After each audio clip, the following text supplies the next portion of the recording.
Good morning, good afternoon, good evening, and good night. Thank you for tuning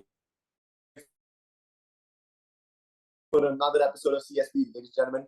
And today we have Ketana, who is a national level 10-meter air rifle shooter. So give Ketana a huge round of applause, guys, because I'm super impressed by what air rifle shooting actually is.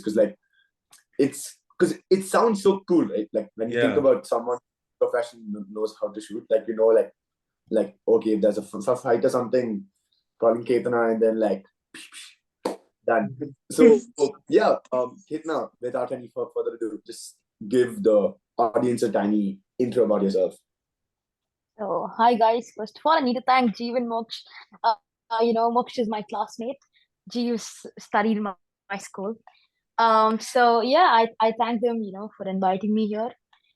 And yeah, I'm Ketna. I'm a 10-meter rifle shooter. I've played the team trials, right? Uh, so I won around 15 to 16 medals for the state. I was like 6, 7 years back, one of the youngest shooters in Karnataka. So that's basically Right. much about me.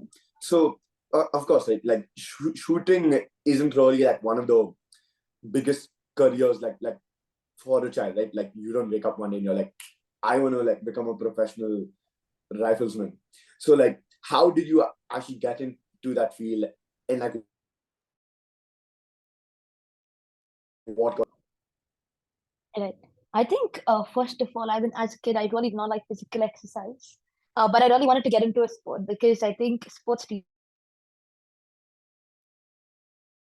you a lot of things, right? A lot of important life lessons.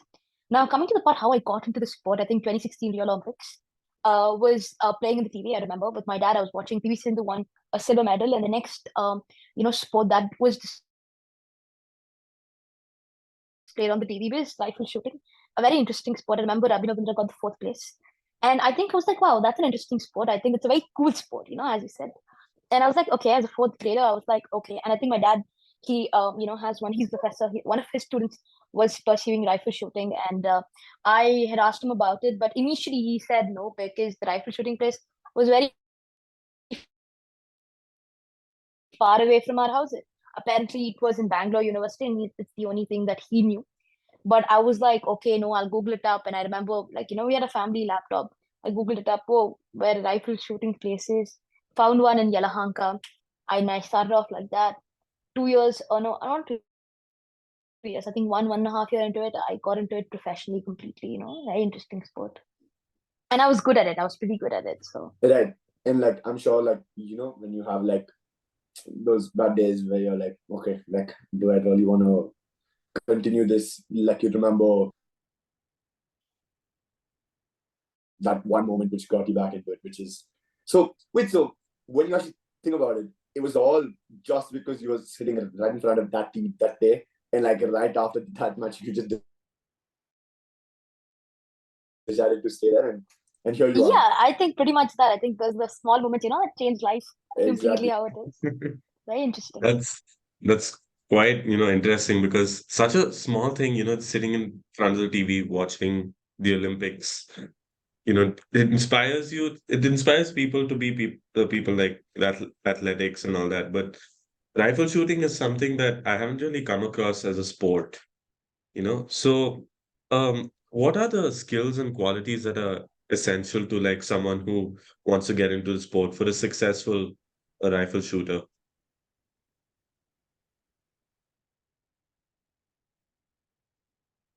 I think like for any sport, right, there has to be like a lot of dedication, a lot of motivation. Now, when it comes to rifle shooting, it's a bit of like a long sport. Now, that being said, now although initially I thought physical, we don't need physical strength. You do need it because like any sport does need it. That's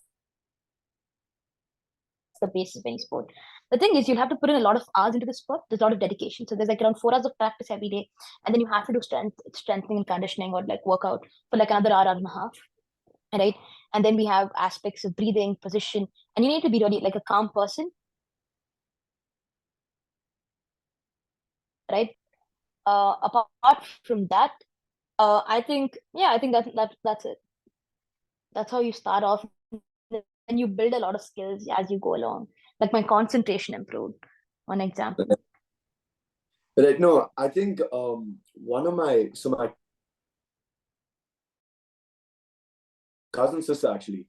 She actually used to go for these rifle shooting classes, and of course, I think the one time I went with her because again I was like extremely interested, like because you don't really hear about people being like a riflesman or something. So I said, okay, I'm not join her. And I remember her cutting her arm because the barrel or some part just like sliced it, like this part. So that was like a very gory incident, and like I was like, yeah, there's no way she's ever going to do this again because like you could see like her full, like the flesh was like completely out. It was mad weird, and like Yeah. that just proves how concentrated you have to be, right? Because like, and another thing that I remember was that she used to wear like you too. She had glasses as well, and I remember she had to wear this patch on one of her eyes, so that like Yeah. that paper patch, so you can like, yeah. So coming to the next question, right? So you spoke about the physical aspect of it, where you have to do your strength and conditioning. So can you talk about that more? So I think, see, like in other sports, right now, let's say cricket, like basketball, fitness is your number one priority. Here, fitness does matter to an extent such that like your breathing, let's say the process of shooting, of taking a shot, completely depends on your breathing. So if you want to get a bullseye, right, you basically need to have like a good like a capacity to hold your breath. So what basically happens is that's where physical fitness actually comes into part. I did swimming for a long period when I was shooting, and only like recently I shifted to the gym. So what I did was when I used to swim, right, swimming really helps. When you go underwater, you can hold your breath for a really long time, and I applied the same thing to shooting, and that's how I found like a really good like a success in between, like, you know, correlating these two sports. That's what I did. A lot of people you know, do different things what works for them. It depends on how your body adapts more basically, because it's a very like a unique and personalized sport. So everybody comes up with their own gym routine, everybody comes up with their own workout routine, and that's how we do it. Right. So like that's the physical aspect of it. What's the mental training that you go through? Because you know, like as you said, in rifle shooting, you don't really need to be some jacked guy, some really tall or short guy or whatever, Yeah. right? It mainly look at your mental capability and like how you can like lock your eyes onto the target, concentrate, focus, and then one shot. So like what do you do to like train yourself mentally while going for these games? Right. I think mentally it's all about it, right? You need to, there are a lot of different phases mentally. And I just say I'm training, right? And one shot goes like, let's say I have one shot that goes to a 9.9 instead of a 10. What will affect me is that I cannot going to keep thinking about that shot. I will have to think about I'll have to think about the shot process for the next shot. I need to forget it. But let's just say my previous shot was a 10.9, which is the highest that you can score, okay, like in rifle shooting, especially rifle shooting. There's also pistol shooting. And so here, what happens is if I score a 10.9, right, or an in or 10 is what we call it, is I'll have to how the shot process was, the previous shot, and try to follow it. And that becomes exhausting when you have to do it for a multiple number of shots. Okay, and there have been days during nationals, right? It's mentally exhausting because you need to go to training at like 7 o'clock. You train from 7 to 12. You take a 1 or 2 hour break, and that's basically lunch. We do yoga, and that time we do something called trataka, which is basically eating the candle and just looking at the flame of the candle. And then afterwards, another session, which is going from 3 o'clock to 6 or 3 o'clock to 5. And then you hit the gym for like 1.5 hour, 2 hours, depending. And then that's how you're like your national thing. So I remember during the nationals, I'd be very mentally tired, more than physically exhausted. That's another thing, mentally tired. So what we would do is have a diary. We write our day's progress, each shot, analyze each and every shot, and everything depends on your subconscious in this game, which is very different from what other games are. Right, subconscious matters a lot because if you're consciously telling something to yourself, you know, it's not going to be that great. So subconsciously, you'll have to like during your training, you'll have to train your brain in such a way that your shot process subconsciously in your mind, and that's how the game works. So, that's very interesting. Like, I didn't know like about the subconscious part and how that affects you in the game as well. So like you mentioned that, you have a whole day of training and one part of it just looking at a candle. So like that can get very exhausting. So what are some like challenges you face in training, like lack of equipment, funding, whatever? So, funding is an issue now. What I am saying is, I'm not talking for myself specifically. I'm talking for the people. In the sport, funding is a big issue because you really see shooting is one of the most expensive sports. Okay, and the coaches are expensive. Your equipment is expensive. I spend around almost like around $1,000 every day. Okay, apart from your like coaching expenses, $1,000 instant just for the equipment and ammunition and all of that. That goes. You want to buy an like let's say the gun costs around 3 to 4 lakhs now in today's time. The basic, like not the basic, the modern version of the gun, which is good enough for you to become a professional shooter. And then you add things to that, and some people have really fancy guns which go up to 7, 8 lakhs. After that, we have our, I wear a kit because I do rifle shooting. Pistol shooting people don't need that, but the rifle shooting people need a leather kit, which is very interestingly made. I'll share some pictures with you guys. And this kit costs around like a 40,000 rupees, and that works for like 2 years if you're doing like vigorous practice. And you don't nobody usually takes the 40,000 because they don't give extra grip. This kit is basically for extra grip. So everybody goes to like an 80,000-90,000 rupees kit, which is very good. Up on that, you have so many other expenses. There's something called the monoframe. Now you told me, right, G, you told me about this patch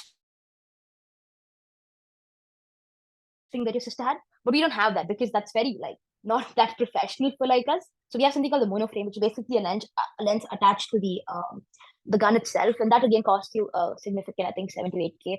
And there are a bunch of things, it's a very expensive sport. It goes, but a lot of people I feel like have a problem because the sport does not get the amount of recognition, you know, like other sports.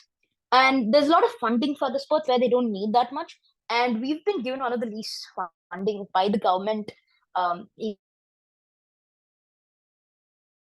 Karnataka or like the Indian government like in whole. That's the thing about the sports of funding, is that another problem that I face is perhaps I had like this one big injury, okay, with my leg that had fallen down while playing basketball. And this injury was just before like 1 month before my nationals. And I think that was one of the major injuries. A lot of life lessons were taught during that 1 month. I went and played the nationals. I got into the Indian teams. But that 1 month taught a lot of things. I think those are the most significant problems. The funding thing is there. Everything else is good, in the sport.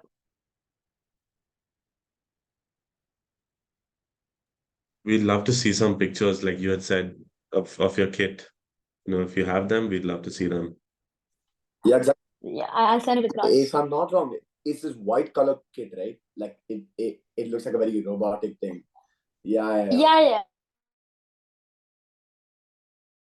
So there are colors to it too. So the basic one comes with white and black, as you told. And then we have different, you can be your own person You in a can like nice way. customize and like become like go crazy with it, whatever. Right. Yeah. So I think we've spoken a lot about like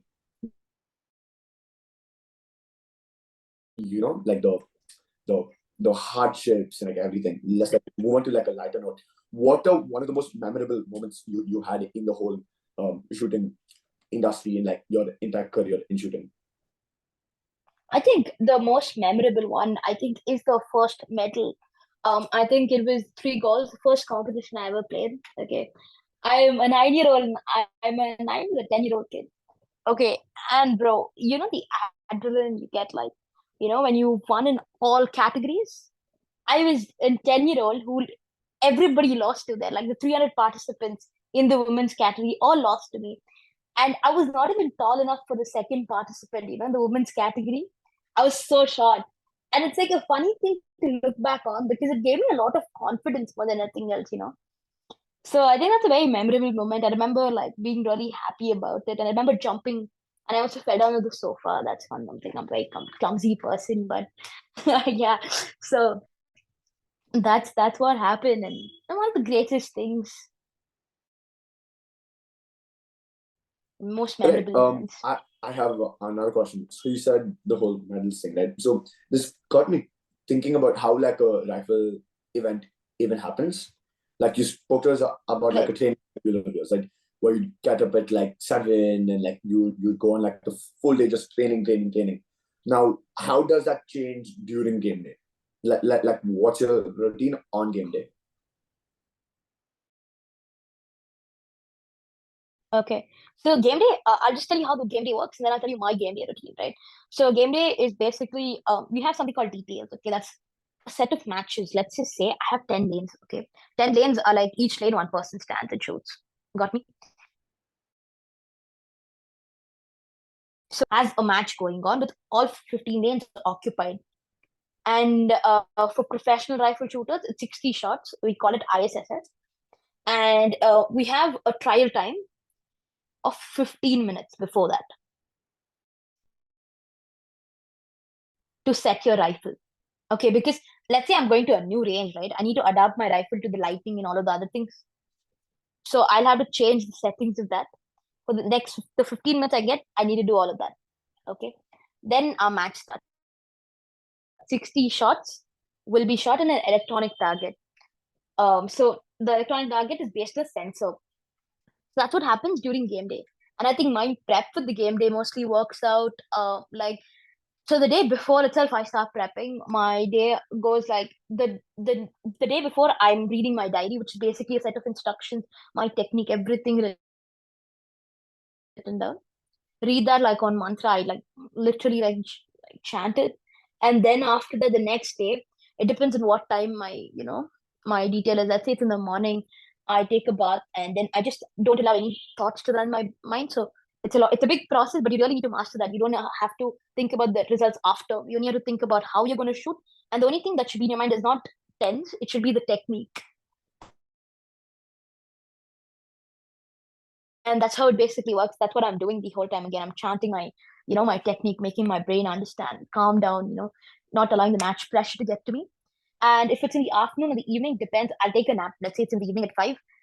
3 hours before, I'll take like a good like another 3 hour nap. So let's say it's at 6 o'clock in the evening. I'll go until 3. So from 1 to 3, I'll take a nap. And then after that, I'll leave to the range wherever it is. So that's how basically match day goes. And you go shoot the 60 shots. It's 1 hour 15 minutes for the 60 shots, apart from the 15-minute sighters. And then afterwards, you're done with the match. Right. That sounds like a complete day. So basically packed, right? Like when Yeah. you have any. So I think it's only after the event that you actually have a lot of free time. Right. So, how do you balance everything out? Because I know you had explained your training day earlier. How do you balance it out? I know you've done a lot of morning and everything. So, how do you balance out everything? It seems like it's a very tough thing to do. So, just let us know about your philosophy on this. I mean, it is a pretty like, time management is like pretty hard, I'll be honest. Right. So what I do is try to prioritize things. Now, let's just say I need to study, I need to, finish up with my internship, I need to shoot. So it depends, right? Let's just say I'm working in a project for my internship. I'm not going to be able to dedicate that much of time for shooting, but I will still go to the range, train for an hour and a half, and then afterwards come finish the project, right? And then even try to get in some studying done, because that's another headache, can't lie. And I try to do that. It depends, my schedule. Even every lot of people ask me, oh, how do you manage it? But to be honest, I don't have like a definite answer. Let's say my tomorrow's schedule is made today night, like at 11 o'clock, and still tomorrow it's subject to changes, bro. So I cannot tell you anything right now, right? Right. I think that's something I completely agree with, because the one thing I've learned, and one of my friends who's actually told me this, is basically the moment you have such a tight schedule, right? Like you're restricting yourself so much that you're setting yourself up for failure. Where because you've timed it perfect, like second to second, you will end up failing. Like there's no other way about it. Because like I've tried it so many times, whether my exams are coming in, whether it's with the gym, whether it's a podcast, whether it's whatever. There's always something or the other that happens. Like yesterday, for example, like I thought, okay, like I come back home, I study. I'll go to the gym. I'll record a podcast for everyone watching. Yes, this podcast No, was supposed to be no, yesterday. the So, no, wait. podcast is supposed to This be like a podcast, month back or 2 months back, yeah, and we've been delaying it out of our minds. Exactly. And I think So like, yeah. So that further proves my point, right? Like, it's so hard to like keep that tight schedule. So what I've started doing is basically like just keep like general yeah, tasks. that's what Like works you for want me to too. complete this in the day. You want let's to just say complete you make a to-do list, Yeah, exactly. and then you say, okay, I have 5 tasks. I don't know, at the end of the day, I need to have it completed. You don't say, oh, Ex- 6 to 7 I will gym, and then 7 to 8 I'll study. That never happening. And also, if you're 2 minutes late, okay, you lose motivation. Tell me if I'm right or I'm right. Right? You're like, okay, maybe I'm already late. Maybe I should just like skip the Yeah. entire task. Like, is it really worth it anymore? The number of times Yeah, I've done that so for like that's the studying, thing. bro. Yeah, It does not So work like, out. And then you'll hop on Exactly. reels and you'll waste your time on that. yeah, and you're like, Yeah, maybe 5 exactly. more minutes. 5 more. Oh, it's like 7:32. Like And then I at need two to start. o'clock, you get the motivation. Tomorrow is my day. And then you start Yeah, over and it just does not exactly. work out. So best. Yeah. Exactly. Yeah, so like that's why I like switch that whole thing about having that whole schedule time to time. Okay. Anyways, moving on to the next question. A pretty standard question we ask all our guests. What are your goals for this sport in general? Like yourself, do you see yourself becoming like an international rifles person? Do you want to? I don't know. Like. So in this sport, as in right now, I'm a bit unclear myself, I'll be honest. There's a lot that takes like for me to reach from the Indian team trials level to the Indian team A. Although it's a very thin line, there's a lot of work that'll go into it. Right? I know a lot of people my age who've left studying and they're just pursuing that. But bro, I don't think I'm going to be fully able to do that, because in my mind education will still be important no matter what, like, right? But I love this sport with all of my heart. I'm still pursuing it. Perhaps when I get into college, if I can get into any sort of varsity team, then I'll be grateful, because I'll have an allotted time and everything, not like how it is in school, right? So I think that will work out well. So yeah, I do have plans of playing international if all the things are placed well. But again, it really depends on scheduling, really depends on how things are going to go about. So I'm sure you'll like get a lot of criticism and feedback about your um sorry, did you say something? No, you're just getting stuck a bit. Oh, okay. Can you hear me now? Yeah. All right. So I'm sure you get a lot of feedback, a lot of that might be negative criticism and advice from coaches, peers, friends, fans, everything. So how do you deal with it? Positive or negative? How do you construct it and analyze it, or what do you do? Okay. So basically, right? Let's say obviously everybody is going to criticize, everybody wants to give their peace of mind, which is I feel completely useless, but even I do it. So everybody gives their own opinion, but I think you should know whose opinion to take, right? Now, let's say my dad tells me how to shoot. I'm going to be like, Papa, you've never held a gun in your life. What are you telling me about, bruh? But if my coach tells me something, I'm going to be like, yes, sir. And I'm going to implement it the next day, right? Like, let's say my friends, okay. Jeev and I had the same friend group, and I think how what people they are very honest. Let's say Neil, man, he's gonna give you what he wants to, and sometimes it's genuinely some good advice. So I'll take such advices. Apart from that, then you also have other friends. Some people are jealous. Genuinely, they're not your friends. They give some bullshit advice.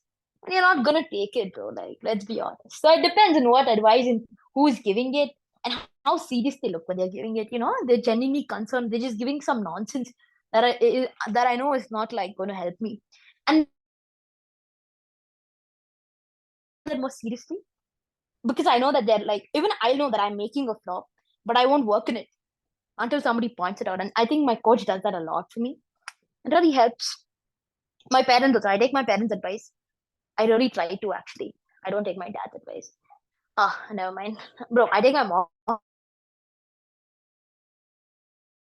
advice, bro. Trust, like he's scared of monsters. Yeah, I mean, like that's like a Yeah. really important thing, right?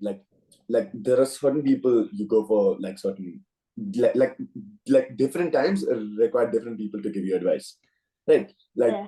if it's shooting advice, you wouldn't go to Neil, right? Because like again, Yeah, Neil, no, like your dad, has I'm not.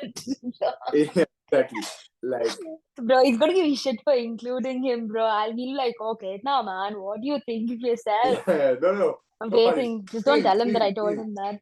if you're Take a deep breath and release everything. watching this, um, okay, wait, no, I won't say. Yeah. Take a deep breath, breathe, okay. Drink a glass of water, okay, and like chill, bro. Anyways, coming back, so coming to the last question that at least I have, um, is what are some of like the misconceptions or like myths about the whole shooting in industry, right? Like, because on the face of it, like it looks, I wouldn't say simple, but like it doesn't feel like it feels like if you're good at it, you're good at it. Like you don't need to have any skills. It's just Sure. like talent, bam, you're good at it. Yeah, I think there's a lot of talent. There's also a lot of hard work, okay? But apart from that, there are problems, bro. There's a lot of politics, okay? There's literally a lot of politics. I really hope if somebody is watching that who's in shooting, they should be ready for mentally, like, understand there's going to be shit ton of politics, and you've got to, like, that kind of even, like, breaks a lot of people, as much as I know. And that's where, a lot of people stop shooting because that's a lot for some people, and you just cannot, when you're doing something, like giving you something 100%, and there's somebody else who is definitely not as good as you, but they're getting recognition. So that's the thing. But apart from that, bro, there is toxicity definitely, but there are also like good people in the sport, encouraging people.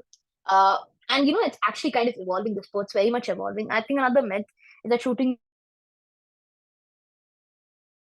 is only for rich people, which I understand. Okay, when you hear the initial costs, like bro, it comes up to a lot of money. But I think a lot of right now, a lot of like trusts, a lot of a lot of encouraging. Like I think the Abhi Rabindra Foundation. My coach has something called the Prakash Najappa Trust. So all of these trusts actually like really add value, and they do help out. The shooters that are really good, brilliant, and in need. So if you're good at the sport, trust nothing can stop you. You know what I'm saying? Good at the sport, you're determined, you're good to go. So, what would you give some? What advice would you give a kid such as yourself when you were first starting out? What advice would you go back and give yourself about the whole shooting game? I think I'd give myself an advice saying that, bro, chill. Like, you be fine in life. I think I picked up shooting from the fear that, people don't like me because I'm not cool enough. So I was like, bro, no, chill, like, you be good. And I think another thing that I will basically say my younger self is that, bro, like, things will happen in life, I should not win a lot of things. I'm not the most artistic person, and the only things they do in like schools is I'm art competition, man. I used to get like a C in art like every time. So I was like, okay, something, bro. So I wanted something that I feel good about, and I think it worked out well for me, and I think life's good now. So yeah, I think 9 and 10-year-old Ketana will be really proud of herself Yeah, about life. I think we all are proud of both 16 or 17-year-old Ketna or and 9 and 10-year-old Ketna. Yeah. Yeah, but 9 and 10-year-old Ketana was a menace, bro. I can't lie. Nah, I'm just saying. Go ahead, go ahead. No. I said with that, I think I'm done with my questions. I've understood so much more about this book than I would have if I didn't do this podcast. So thank you so much for coming on today. It was a pleasure. And recording after so many weeks and days of delaying, I think it's paid Yeah. off. Yeah. So thank you for bearing with us with all the date changes, with the time changes. Yeah. Thank you for fitting us in your And very we busy hope the schedule. people that watch this podcast, especially Yeah. Yeah. Neil, especially. I'm looking at you, bro. Bro, I'm thank just you so much. waiting for them to troll me, bro. Like they'll Yeah. throw the living shit out of me. They're gonna record parts of this and they're gonna send it on the GC. They'll be like, "Oh, Ketana, really, bruh." So I'm Yes. rethinking every word that I spoke. This will be there on the diss track only. Exactly. So, guys, you're welcome. You can use all of this. No, man. Oh, yeah, G, we don't know about this, right? They're making a distracted Neil and Jaden. I don't know what they're doing, but like, okay, they're trying to do something, bro. They have some really trashy lyrics. I mean, I can't wait for it. Yeah. I'll be the first I'll be the Really, first. man, G, come on, man. Man, content is content. Okay. Yeah. And yeah, I Okay. think another person who we haven't thanked today is Ketana's camera. Okay. Yeah. Like, Oh, bro, yeah, This yeah, bro. the constantly camera like is on point, man. Like, wherever Ketana moves, the camera's just following us. Yeah, Okay. yeah, guys, look at this. Look at this. Look at It just this. zooms in. So good. Okay. That was like Ketana's camera was the unpaid actor today. Okay. So Yeah. thank you, Ketana's camera. But on a serious note, thank you guys for watching. We really hope you enjoyed. Don't forget to like, share, comment, subscribe, everything. follow us on Insta, follow Ketana on Insta, and yeah, hope you enjoyed. Whoa, whoa, whoa, guys, look at this. Oh shit, bro, this thing works. I always add an extra element. Let me check out this. This one should be okay. Oh yeah. My God. Yay! Okay. So funny. Okay, guys, bye. Bye bye. And if we don't see you again, good Come afternoon, on, good man. evening, and good night.